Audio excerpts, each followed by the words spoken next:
Oh boy, it's another week.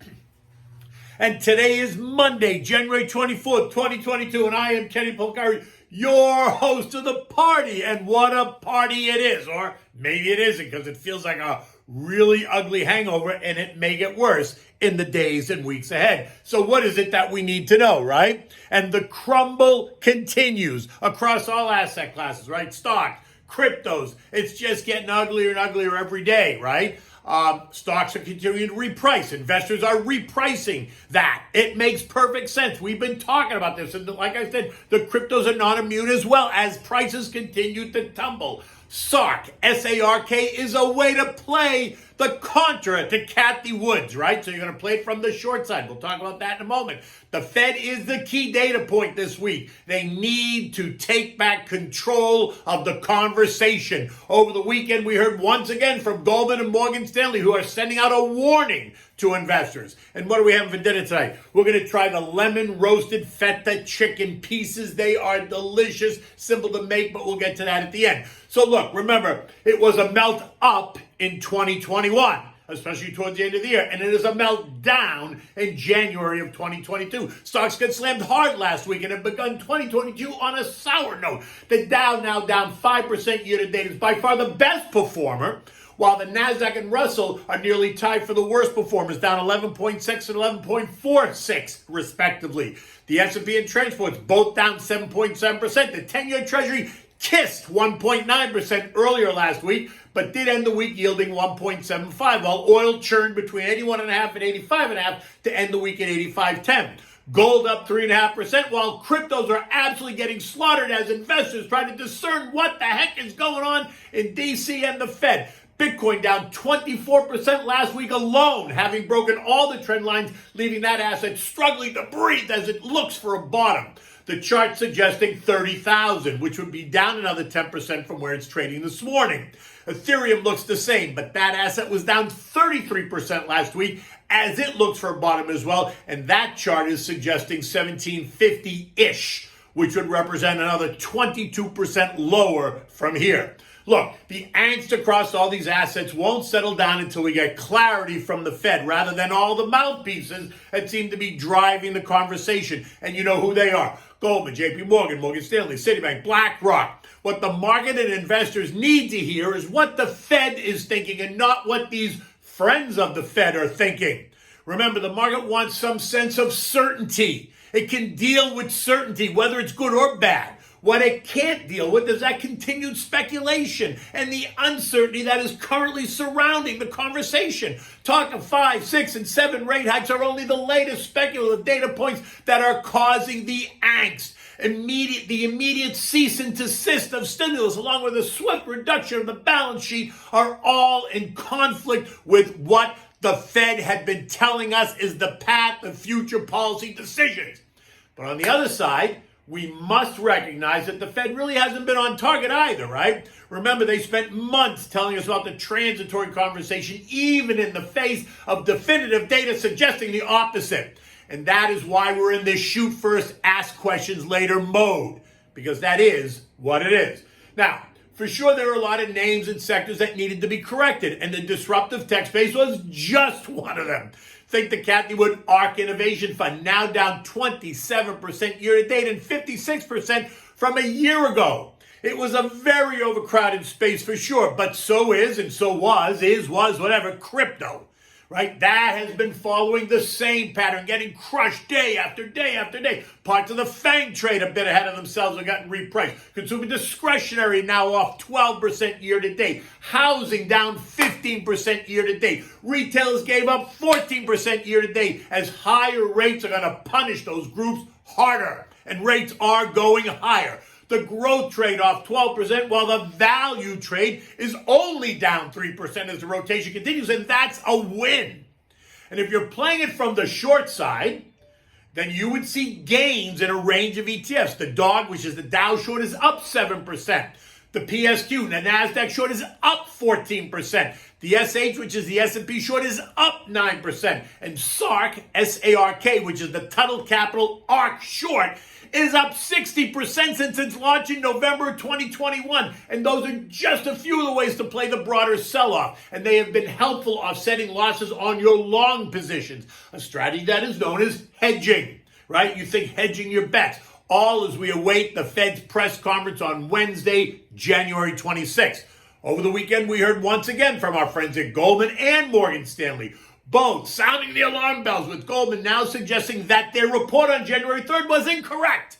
The 4 rate hikes that they called for could now be 5 or 6, and that the July balance sheet reduction could actually begin in May. Morgan Stanley warning investors not to buy the dip in the sexy high growth sector, comparing it to a breaking fever, which actually makes no sense because it's exactly when the fever breaks that you begin to feel better and you recover. It's when the fever spikes higher that you feel like death. But whatever. The fact is the market will continue to push lower until we hear from the Fed on Wednesday and believe what they tell us, which might be a bit of a stretch just because no one really knows what's next. Look, this is new for everybody. There is zero precedent surrounding the massive amounts of stimulus that have been unleashed on the U.S. and global economy. And considering what we've witnessed recently, it's causing investors to come to their own conclusions, right? People starting to reprice, people not wanting to pay attention anymore. They're going to make their changes, they're going to sell what they want, and they're going to do what they want with their own cash. But the Fed has to do this. They need to lay out the schedule. They need to stop the speculation. They need to announce when the first rate hike is in March, rather than allow the January-February speculation. They need to define the target for year-end rates. Will it be 1% higher from here or more or less? Is there really a reason for the Fed not to know right now where they're going, what the plan is? I don't believe so. I think they know damn well where they're going and how fast they want to go there. So here is, will it be the 25 basis point or 50 basis point moves? That's that conversation, because they need to have that too. They need to lay out the taper schedule. They need to clarify the balance sheet reduction plan. They need to acknowledge that they were wrong and then explain how this new schedule will attempt to fix it. In short, they need to stop the hysterical speculation, period, the end. Look, this week is also going to bring us a range of earnings reports. We're right in the middle of earnings season, so look for big names: Apple, Tesla, Boeing, 3M, Microsoft, IBM, GE, Archer Daniels, Johnson & Johnson, American Express, Verizon, Capital One, and the list goes on. On the economic front, the Fed will be the highlight event of the week, but the week will also include fourth quarter GDP, 5.3%. New home sales are supposed to be up 2.8%. Durable goods, personal income, personal spending. And on Wednesday, we're also going to get the crude oil inventory report in addition to the Fed. On the geopolitical front, we have Russia on the verge of invading Ukraine, all while Secretary of State Tony Blinken tells us that Vlad will pay a dear price if he moves. Did you see the Blinken warning? Do you really think Vlad's worried at all? Understand that if Russia invades the Ukraine, you can expect oil prices to spike higher, and $100 barrel of oil will be on our doorstep. And then we have the Olympics in China, which is going to keep Xi at bay over his dispute with Taiwan until the end of the Olympics. And then that will then become an issue. Over the weekend, we had the Houthis from Yemen, supported by the Iranians, once again launching missiles into the United Arab Emirates capital of Abu Dhabi. They were all intercepted, so no one got hurt, but these three issues will continue to simmer on the back burner, causing pockets of angst and concern.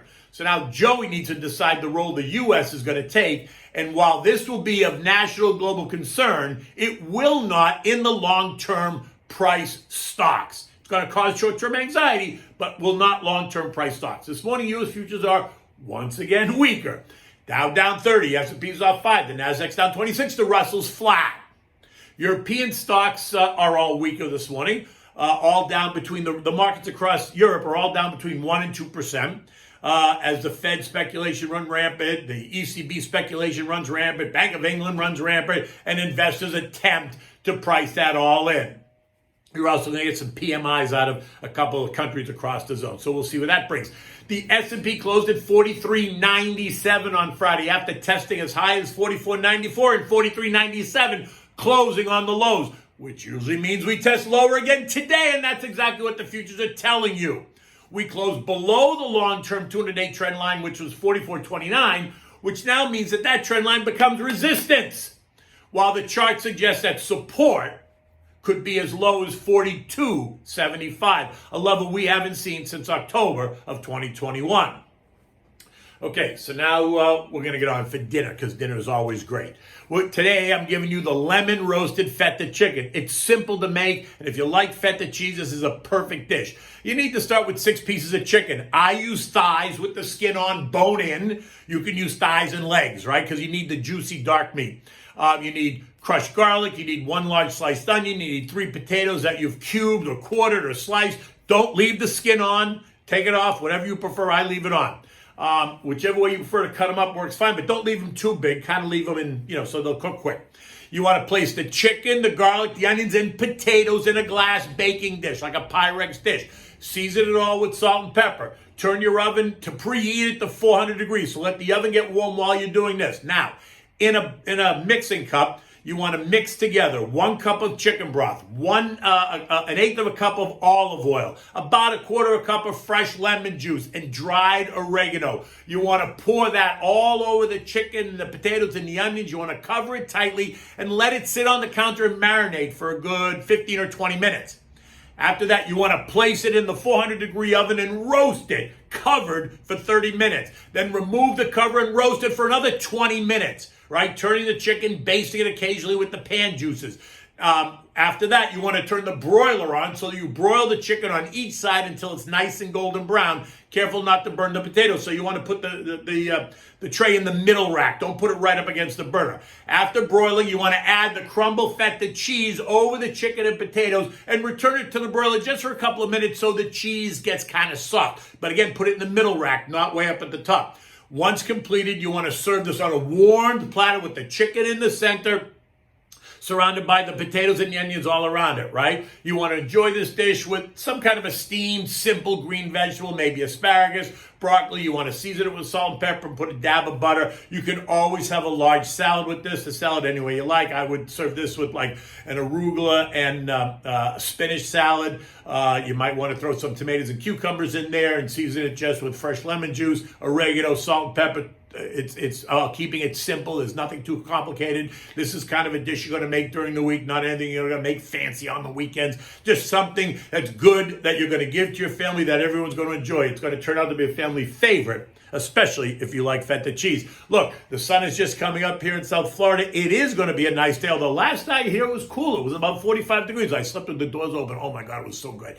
But in any event, it's going to be a big week. Stay tuned. Take good care. I'll see you tomorrow.